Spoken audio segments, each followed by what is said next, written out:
Assalamualaikum warahmatullahi wabarakatuh. Baik, kita bertemu lagi dan kali ini kita masuk ke materi yang pertama, yaitu konsep dasar akuntansi. Uh, saya akan share dulu.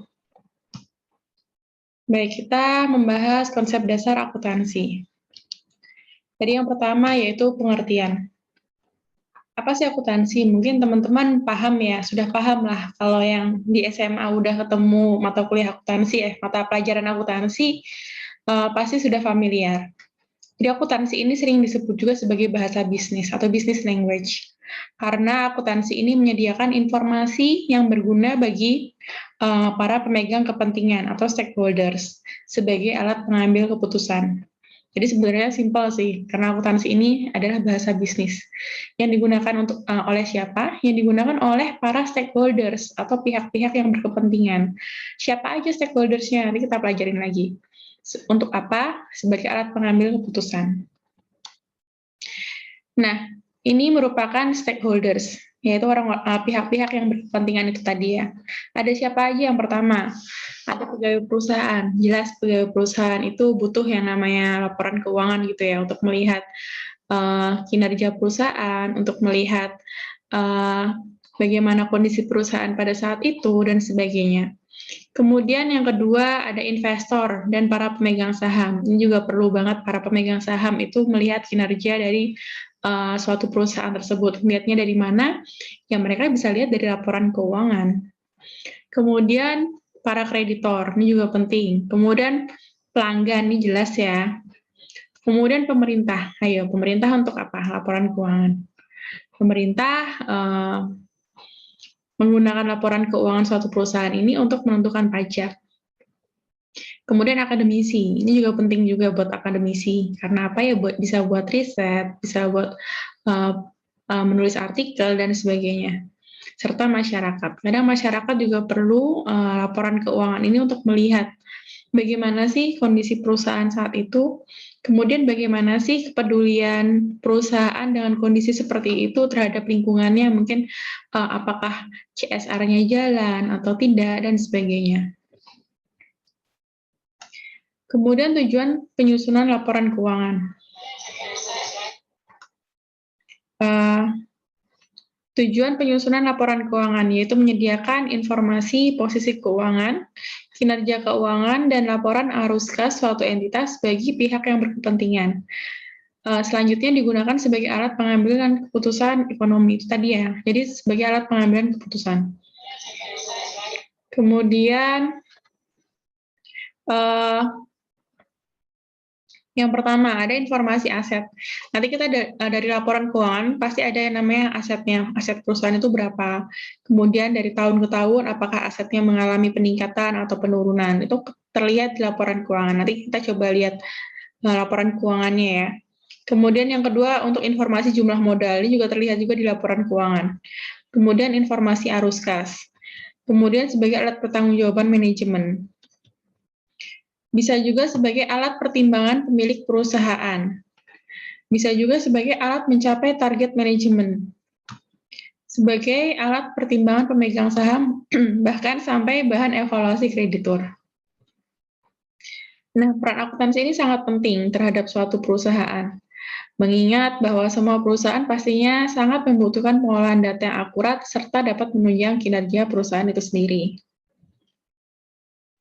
Kemudian, suatu akuntansi keuangan memiliki standar. Jadi, gunanya apa? Gunanya agar serentak. Jadi, jangan sampai misalnya perusahaan A menggunakan standar yang lain, perusahaan B menggunakan standar yang lain, nanti para pembaca laporan keuangan itu bingung.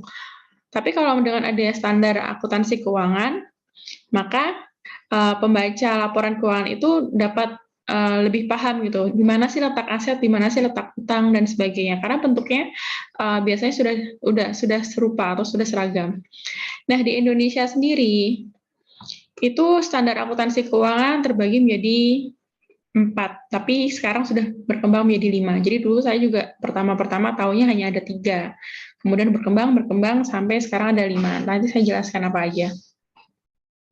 Nah, kalau dulu itu Indonesia itu fokusnya ke CEP. Mungkin teman-teman udah ada yang tahu nggak ya GAAP itu apa? Jadi kalau di luar negeri itu namanya GAAP, kalau di Indonesia namanya PABU. Jadi dulu laporan keuangan mengacunya pada PABU. Terus kemudian semakin berkembang, di luar negeri muncul namanya IFRS. Kemudian apa itu IFRS? Nanti teman-teman coba searching ya. IFRS, International Financial Standard Record, International Financial Reporting Standard, RS ya, Reporting Standard, sorry. Nah, di Indonesia itu kemudian mengadopsi dari IFRS itu disebut SAK atau Standar Akuntansi Keuangan. Nah, bedanya apa? Kalau dulu si GAAP atau si PABU ini itu menggunakan cash basis. Mungkin teman-teman dengar ya. Kalau sekarang si IFRS atau SAK ini menggunakan accrual basis. Nah, bedanya apa lagi tuh cash basis sama accrual basis? Kalau cash basis itu dicatat pada saat kas diterima. Jadi kalau misalnya sudah terjadi transaksi tapi kasnya belum diterima, maka belum dicatat. Jadi pakainya kas basis kas. Tapi kalau sekarang itu menggunakan accrual basis. Kalau accrual basis itu walaupun uangnya belum kita terima, tapi sudah terjadi transaksi, itu sudah bisa dicatat. Gitu ya, jadi bedanya itu. Nah, standar akuntansi keuangan ini dulu cuma ada 3 dulu saya tahu. Yang pertama ada SAK, Standar Akuntansi Keuangan. Kemudian yang kedua itu ada SAK etap atau SAK entitas tanpa akuntabilitas publik. Kemudian yang ketiga ada SAK syariah. Nah, sekarang kalau sekarang kan banyak ya yang perusahaan-perusahaan itu udah berbasis syariah, misalnya ada laundry syariah, hotel syariah, dan sebagainya. Padahal mereka juga harus bikin laporan keuangan kan. Nah, itu mereka mengacunya pada SAK syariah. Nah, kemudian semakin ke sini, semakin berkembang, ada EMKM, ada muncul namanya SAK EMKM. Ini fokus untuk EMKM gitu ya. Kemudian berkembang lagi nih, baru-baru aja IAI mengeluarkan bahwa, jadi di Indonesia ada ikatan, namanya Ikatan Akuntan Indonesia. Nanti kalau misalnya teman-teman taruhlah lulus dari S1 gitu ya, terus pengen jadi member IAI itu bisa. Bahkan sebelum lulus kalau nggak salah bisa kok pakai dapat kartu member IAI yang pemula itu warnanya silver atau apa ya. Jadi teman-teman bisa dapat member itu. Nanti fungsinya apa? Kita bisa menjadi anggota IAI, Ikatan Akuntan Indonesia. Kalau saya sudah memperoleh namanya RNA, Register Negara Akuntan. Jadi kita udah dapat nomornya untuk Register Negara Akuntan tersebut. Nah, kemudian yang SAK tadi, itu kan ada beberapa pilar ya. Ada beberapa pilar standar akuntansi keuangan. Dulu cuma ada SAK, SAK EMKM, dan SAK etapnya ini. Kemudian berkembang ada SAK syariah. Terus berkembang lagi nih. Makanya sekarang udah ada jadi 5. Udah ada 5 standar. Yang pertama standar akuntansi keuangan atau SAK. Yang kedua adalah standar akuntansi keuangan entitas tanpa akuntabilitas publik atau etap. Yang ketiga adalah standar akuntansi keuangan entitas privat. Ini yang baru nih, yang baru entitas privat. Kemudian yang keempat standar akuntansi keuangan entitas mikro, kecil, dan menengah atau EMKM. Dan yang kelima adalah standar akuntansi keuangan syariah, SAK syariah. Jadi kalau teman-teman misalnya ditanya di Indonesia laporan keuangannya mengacu pada apa gitu kan? Mengacunya pada standar akuntansi keuangan. Jadi kadang di buku tuh belum berubah, banyak buku-buku tuh yang belum berubah. Jadi di buku biasanya masih tertulis dicatat berdasarkan PABU, gitu kan? Itu sekarang sudah nggak dipakai. Jadi teman-teman harus ingat bahwa kalau misalnya ada di buku-buku itu pakainya PABU, sekarang udah nggak dipakai. Sekarang pakainya SAK. Disusun berdasarkan standar akuntansi keuangan atau SAK. Gitu. Berbasisnya apa? Berbasis IFRS. Nah, ini ada beberapa fakta mengenai SAK. Sebelum SAK, dulunya disebut Prinsip Akuntansi Indonesia. SAK disusun dengan melakukan konvergensi IFRS standar. Kemudian SAK efektif per 1 Januari 2021. Ini ada beberapa kerangka konseptual ya. Kemudian etap ini udah 10 tahun per Januari 2011. Jadi dulu saya sempat mengalami yang namanya peralihan ya selama kuliah. Saya kan kuliah S1 itu tahun 2009. 2009 berarti kan ini sedangkan ini IFRS itu masuk kalau nggak salah sekitar 2010-an apa ya, dan di Indonesia baru digunakan itu setelah 2011 atau 2012 saya lupa. Pokoknya saya mengalami peralihan. Di awal kuliah saya masih menggunakan PABU atau JEP. Kemudian tapi begitu mau lulus sudah berubah menggunakan konvergensi IFRS itu tadi, menggunakan SAK. Jadi waktu itu sempat mengalami peralihan, pas belajar juga harus belajar dua-duanya seperti itu. Kalau sekarang sudah menggunakan SAK. Nah, per 1 Januari 2025 nanti akan digantikan oleh SAK entitas privat. Jadi nanti etap ini akan digantikan oleh SAK entitas privat untuk tahun 2025. Jadi biasanya mereka berkembang terus sih. Terus, fakta lagi mengenai SAK entitas privat diadopsi dari IFRS for SMS, Small Micro Entities ya, edisi 1 Januari 2015.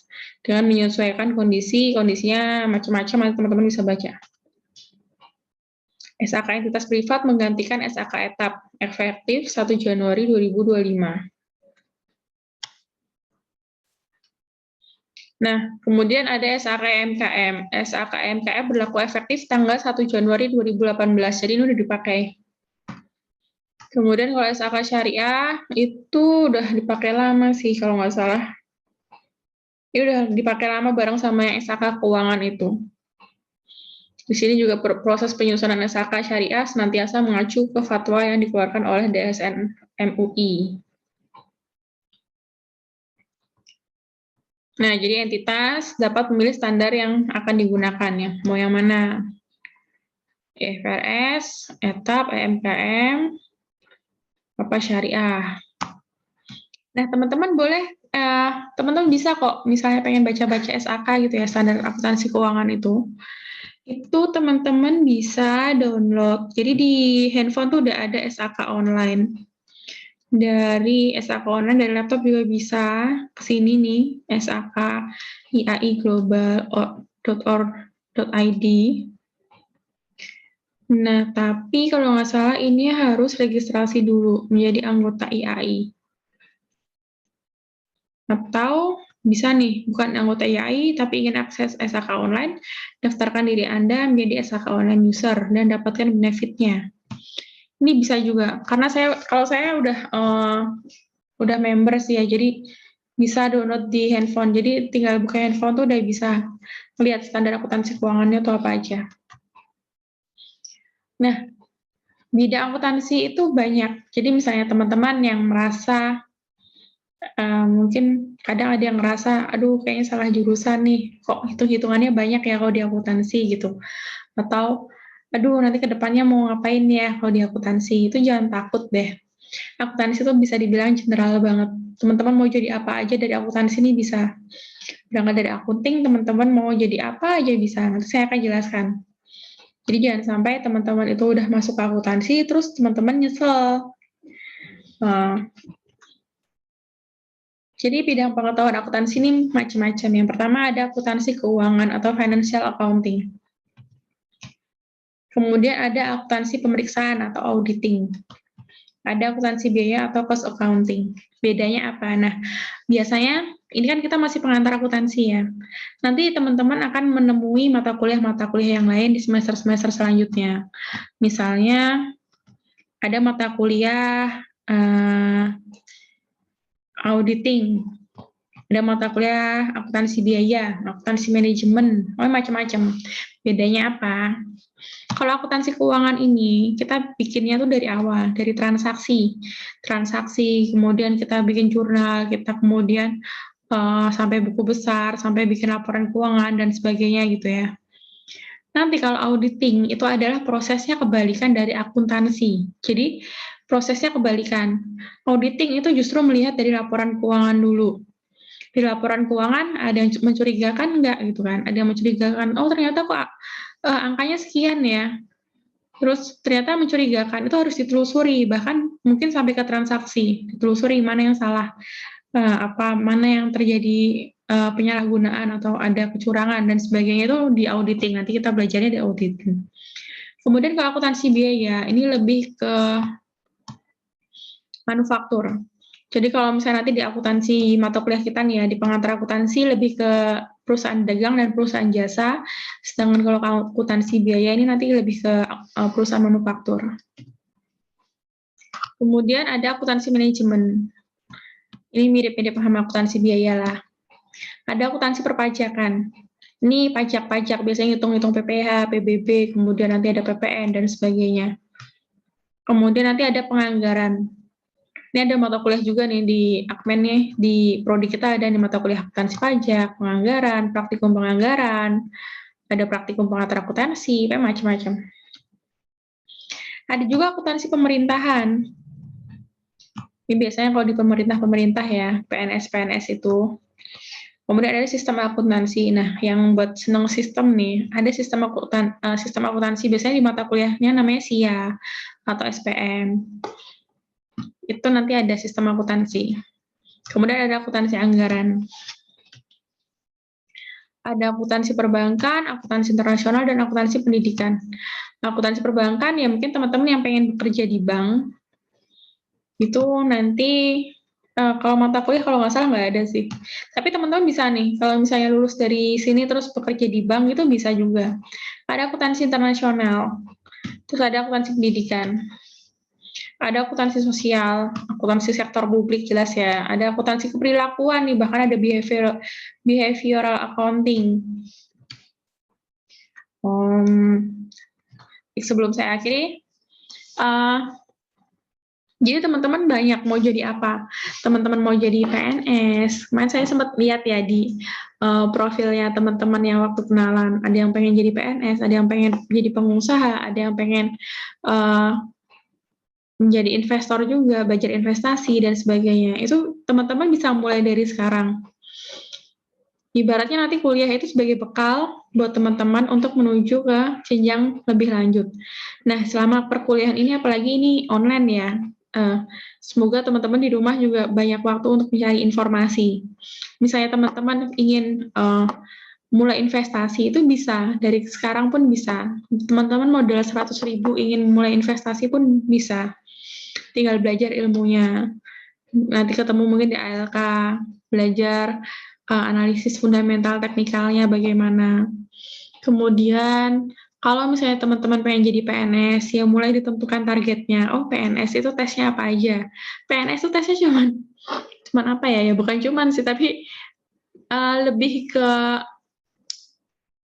pengetahuan dasar gitu loh. Kalau misalnya PNS itu, tapi dengan banyak tips and trick. Kalau menurut saya sih, saya sering banget nyaranin kalau misalnya tes PNS ini pelajari tips and trick-nya.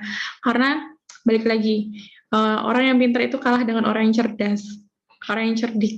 Jadi pelajari tips and trick-nya. Misalnya pola soalnya bagaimana, kemudian cara pengisiannya bagaimana, kemudian apa yang mau dikerjakan dulu. Jangan ngerjain dari nomor 1. Cari yang lebih sulit duluan, apa yang lebih mudah duluan. Pokoknya itu ada tips and trick-nya. Setiap kali kita mengerjakan sesuatu itu ada tips and trick-nya, itu dipelajarin. Kemudian kalau misalnya nanti teman-teman pengen jadi dosen atau pengen jadi guru itu juga bisa juga. Nanti tinggal teman-teman fokusnya kemana. Atau teman-teman pengen bekerja di industri, itu juga bisa juga. Teman-teman pengen belajar sistem, itu juga bisa. Banyak sekarang yang ilmu-ilmu yang kita bisa belajari melalui online ya. Bahkan ada kelas-kelas online yang mengajari kita mungkin gratisan atau juga bayar dan sebagainya. Kalau misalnya nanti teman-teman pengen lanjut kuliah, Bu, saya pengen lanjut kuliah S2 gitu, itu juga bisa juga. Tinggal nanti teman-teman coba deh daftar kemana. Misalnya saya dulu S2 dari UGM. Teman-teman mau daftar ke sana, nanti bisa. Tinggal, apa ya, menurut saya sih kalau misalnya daftar S2 tuh susah-susah mudah ya. Bisa lah, teman-teman bisa kalau misalnya ada niat, bisa nanti ngelanjut. Kemudian di Polines juga sering ada kayak pertukaran pelajar. Banyak teman-teman juga yang melanjutkan kuliah ke luar negeri, mungkin ke Taiwan, ada juga dari yang Amerika dan sebagainya. Itu juga bisa juga teman-teman. Tinggal tentuin goalnya dari sekarang, teman-teman mau jadi apa. Karena jangan takut kalau lulusan akuntansi, itu tuh banyak peluang kerjanya. Teman-teman kalau misalnya mau lihat lowongan pekerjaan gitu ya, akuntansi itu banyak banget. Jadi jangan takut sulit nanti cari kerja. Kalau misalnya belum dapat kerja ya udah bisnis dulu. Coba teman-teman pengen usaha apa, dilihat peluang pasarnya, dilihat lingkungan butuh apa, bikin bisnis, atau mungkin yang bisa sistem bikin startup. Sekarang lagi hitsnya startup gitu ya. Itu juga bisa juga. Banyak deh macam-macam. Kalau misalnya teman-teman belum dapat kerja lagi, ya udah jadi investor dulu, jadi belajar investasi. Siapa tahu teman-teman dengan modal 500.000 nanti dengan investasi dapat uangnya bisa berkembang terus, malah nanti jadi day trader dan sebagainya, itu juga macam-macam. Ya, yang penting teman-teman belajar dulu. Sekarang waktunya belajar.